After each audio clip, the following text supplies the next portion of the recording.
ജസ്ന തിരോധാന കേസിൽ മുൻ ലോഡ്ജ് ജീവനക്കാരി നടത്തിയ വെളിപ്പെടുത്തലിന് പിന്നാലെ മുണ്ടക്കയത്തെത്തിയ CBI അന്വേഷണ സംഘം കൂടുതൽ അന്വേഷണം ആരംഭിച്ചു.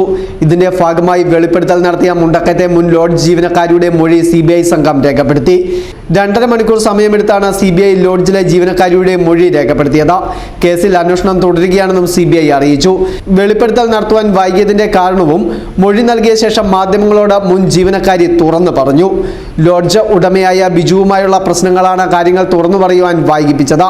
ലോഡ്ജ് ഉടമ ഭീഷണിപ്പെടുത്തിയിരുന്നു. ഇത്രയും കാലം ഈ കാര്യം പറയാതിരുന്നത് ലോഡ്ജ് ഉടമയെ പേടിച്ചാണ്.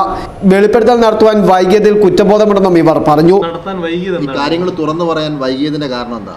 അതിന് കാര്യങ്ങൾ ഒത്തിരി ഉണ്ട്. അത് ഞാൻ അവിടെ പറഞ്ഞിട്ടുണ്ട്. നിങ്ങൾ തമ്മിലുള്ള വ്യക്തിപരമാണോ? വ്യക്തിപരമായ വൈരാഗ്യം ഒന്നുമല്ല. അങ്ങനെ വ്യക്തിപരമായ ഒരു വൈരാഗ്യം ഇങ്ങനെയാണോ തീർക്കുന്നത്? ഇപ്പൊ ഇത്രയും നാളും പറയാതിരുന്ന കാര്യം ഇപ്പൊ പറയാനുണ്ടായ കാരണം എന്താണ്? പറയാനുള്ള കാര്യമുണ്ട്. വീട്ടിൽ ബിജുവായിട്ടുള്ള പ്രശ്നം, പുള്ളിയായിട്ടുള്ള പ്രശ്നങ്ങളാണ് ഇപ്പൊ തുറന്നു പറഞ്ഞത്. അതാണ് വീണ്ടും എന്നെ ഞാൻ കൊച്ചു പെമ്പിള്ളേരെ കൊണ്ടുപോയി വിൽക്കുന്നു എന്നൊക്കെ പറഞ്ഞാൽ പിന്നെ എനിക്ക് ദേഷ്യം വരായിരിക്കും. എന്നാ പിന്നെ പുള്ളി ചെയ്ത കാര്യം പറഞ്ഞേക്കാന്ന് വെച്ചു. ഒരുപക്ഷെ നിങ്ങൾ ഈ വെളിപ്പെടുത്തൽ നേരത്തെ നടത്തുമായിരുന്നെങ്കിൽ, ഈ വെളിപ്പെടുത്തൽ ചേച്ചി ഒരുപക്ഷെ നേരത്തെ നടത്തിയായിരുന്നെങ്കിൽ ഈ കേസിൽ ഒരു നിർണായക ഇടപെടൽ ഉണ്ടാകുമായിരുന്നല്ലോ. ഇത് നേരത്തെ തന്നെ ഇത് വെളിപ്പെടുത്തുമായിരുന്നെങ്കിൽ അത് വൈകിപ്പോയതിൽ ഒരു കുറ്റബോധം ഉണ്ടോ? തോന്നലുണ്ട്. പേടിച്ചിട്ട് എന്നെ പേടിപ്പിച്ച് നിർത്തിയേക്കുമല്ലായിരുന്നു.